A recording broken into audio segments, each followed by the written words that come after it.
everyone. Happy Good morning. Halloween. Happy Halloween. And for those of you who are without your children today, thank you for just being on the road.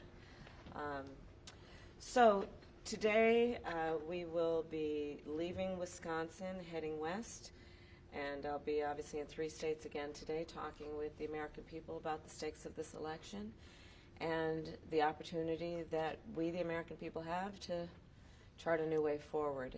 I will comment on the former President Donald Trump's remark about women and whether they like it or not. And listen, it actually is, I think, very offensive to women in terms of not understanding their agency, their authority, their right, and their ability to make decisions about their own lives, including their own bodies.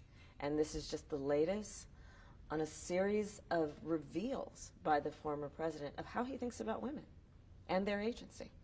Whether he has said, as he has, that women should be punished for their choices, whether he has talked about his pride in taking away a fundamental right from women, whether it be how he has actually created a situation in America where now 1 in 3 women lives in a Trump abortion ban state and has legal restrictions on the right she rightly should have to make decisions about her own body. The other point I will refer to about in the last many hours is the speaker's comments about the Affordable Care Act. Look, I've been saying throughout this campaign, be very clear that among the stakes in this election are whether we continue with the Affordable Care Act or not. It has been a part of Donald Trump's agenda for a very long time. He has made dozens of attempts to get rid of the Affordable Care Act. And now we have further validation of that agenda from his supporter, the Speaker of the House. And what that would mean for the American people is that insurance companies could go back to a time when they would deny you coverage for health insurance based on pre-existing conditions such as you being a survivor of breast cancer, asthma, diabetes. And what I know is that the American people, regardless of who they're voting for, know the importance of the Affordable Care Act, as it is also called, Obamacare, in terms of expanding people's coverage to health care based on a fundamental principle that I hold deeply. Access to health care should be a right and not just a privilege to those who can afford it. So there's still a lot of work to do, but each day I think that there are also indications that we are receiving from my opponent that verify, validate, and reinforce the fact that, one, he is not going to be fighting for women's reproductive rights. He does not prioritize the freedom of women and the intelligence of women to make decisions about their own lives and bodies. And health care for all Americans is on the line in this election as well. I'll take your questions. Dan? Oh, yeah. Since the beginning stages of your campaign, you've described yourself as an underdog. That language is gone from your speech now. Has something changed in how you're feeling? No, listen, I am putting it all on the field. And it's going to be a very tight race. And I'm running like the underdog, because we are. Donald Trump's been running for the last decade. I've been in this race about 3.5 months. And the stakes are so high. But I've been saying for quite some time, regardless of what the polls say, we are going to win. I do believe that. Because I do believe that this is a choice about 2 very different directions for our country.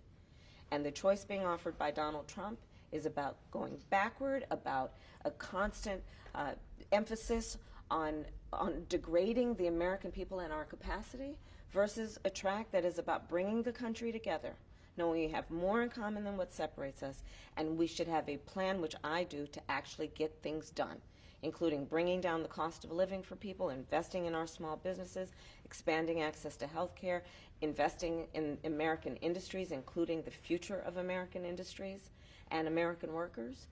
So there you go. Well, So you talked about what the former president said being offensive to women. I think it's offensive to everybody, by the way. Well, that was my question. Yeah. The sort of hyper-masculinity that he is talking about, what do you think about it possibly resonating with men and male voters specifically? you've been following me, and you will see that in the tens of thousands of people who attend our rallies, which is an opportunity to talk about the issues, to talk about the future of our country, right? There are men, women, young people, people of every race, every background. One of the points I think that is a point of pride for everyone who attends, and including myself, is that our campaign really is about bringing people together, people of very different and diverse backgrounds, around a common theme that is about love of country, defending the Constitution of the United States, and investing in our future, and rejecting the notion that we are divided or that should be acceptable, that we would be divided as a nation. So I'm very proud to have the support of men, women, young people, people of every background. Ebony? So we know we have 5 days into the election. How are you going to continue to draw the contest with former President Donald Trump, specifically with the undecided voters, as the pool is really shrinking now? I will continue, as we will do today, as we did yesterday, and so on, to talk with people where they live. So again, here in Wisconsin, heading to Arizona, heading to Nevada, to talk with people about issues like how we're going to deal with price gouging, corporate price gouging as a way to deal with grocery costs, how we're going to invest in small businesses and expand access to capital, how I will give first-time homeowners a $25,000 down payment assistance if they are a first-time home buyer to help them get their foot in the door.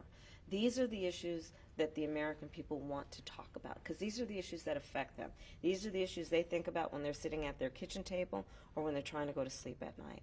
And what I know is that they want a president of the United States who, as I say, will walk into the Oval Office with a to-do list and not an enemies list. And so that's what I will continue to do over the course of these next few days, to let folks know that I see them, I hear them, and I'm prepared to address their challenges with a plan that is about getting things done.